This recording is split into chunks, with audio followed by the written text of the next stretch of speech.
Hi, I am Eva. Here is my top 3 favorite classic books. First is Epic of Gilgamesh. This is where it all begins. The oldest story ever told, carved into clay tablets over 4,000 years ago. Gilgamesh is a king, powerful, arrogant, 2/3 god, 1/3 man. He rules his city with an iron fist until the gods send Enkidu, a wild man, to challenge him. Instead of fighting to the death, they become the closest of friends. And when Enkidu dies, Gilgamesh does something extraordinary. He weeps, he howls, and then he sets out on a desperate, hopeless quest to cheat death itself. What moves me is not the battles or the gods. It's the raw, aching humanity at its core.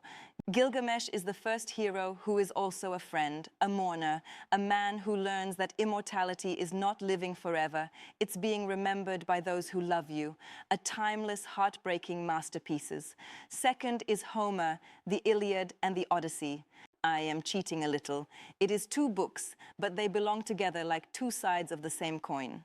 The Iliad is rage, a 10-year war, a quarrel between Achilles and his king. A hero so furious he withdraws from battle, only to return when grief, not glory, drives him back.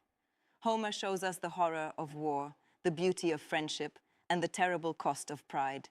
It begins with a plague and ends with a funeral, and every page vibrates with sorrow and fire. The Odyssey is homecoming. Odysseus, the cleverest of all the Greek heroes, spends 10 long years trying to return to his wife and son.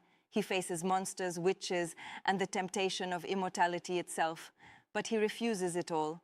He wants to go home. And when he finally arrives, he finds his house overrun with suitors, and he does not ask politely for it back.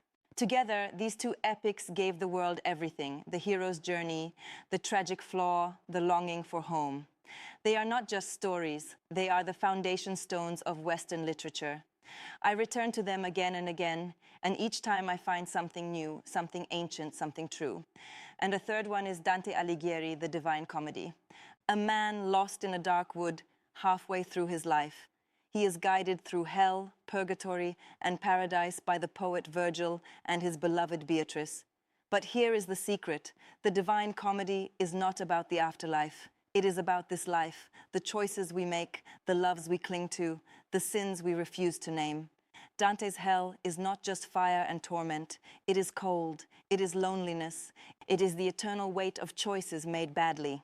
And his paradise is not a cloud of angels. It is the face of a woman he loved from afar, and the light of a love so pure it makes the stars spin. This book is a poem, a prayer, a map of the human soul. Dante turned theology into poetry, and poetry into a ladder to heaven. I finish it every time feeling smaller, humbler, and somehow more infinite. 3 books, 1 from the dawn of civilization, 2 from the cradle of Western storytelling, and 1 that climbed all the way to the stars. What ancient stories still speak to you?